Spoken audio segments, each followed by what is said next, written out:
So in order to make these plaster pieces, it took me a long process to figure it out, because there was a lot of trial and error and a lot of experimenting. And you know, your girl loves to experiment. And so it started out as I poured plaster. I was using plaster of Paris. Oh my god, I feel like such like a loser for saying I used that when I could have used Padre plaster, which is a lot more durable. Like, I feel like a stupid idiot for not knowing that. And I was like pouring it into these like metal bins and trying to get them, like putting mesh in between them and putting like wire in them so they wouldn't break, but they were so fragile. And I made 4 of them. I made 4 of them that weren't breakable, or they hadn't broken yet. But everything else broke, and that's what's turned into the rubble part of my show. And then this artist guy, Jonas, came in and he was like, dude, just manipulate everyone into thinking it's a thick slab of plaster by putting the plaster on styrofoam.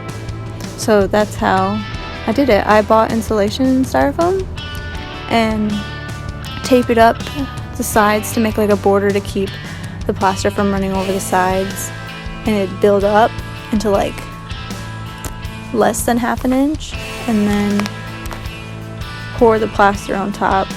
I used a 1-to-2 ratio. One of the plaster mixed 2 of the water, because I want it to be more liquidy, and it'll take a little bit longer to dry, but it's kind of worth the wait. And once it's, but before, oh my gosh, I totally forgot about this process. And it's so funny because I usually forget it when I actually do the demonstration and do it for when I'm working on something. I forget to score the dang styrofoam. And if you don't know what scoring is, it's like putting incisions and stuff, marks into it so like the plaster can go into something and grab onto it. So yeah, don't forget that step. I need to put it on sticky note because I mean, I have so many sticky notes, but you know, they're all over my professor's door now. Yeah, and then once it dries, you're free to add like sculptural stuff on top. Like it's what's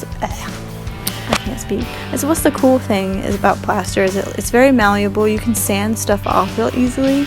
You can sand it down. You can paint, spray paint.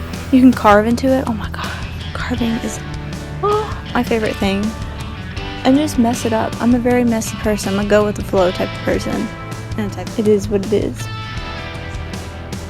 And it's really good medium to express the topic I'm talking about with veterans and their stories and chaos and destruction. If you want to know more about my show, I have another video about it. It's called Welcome Home.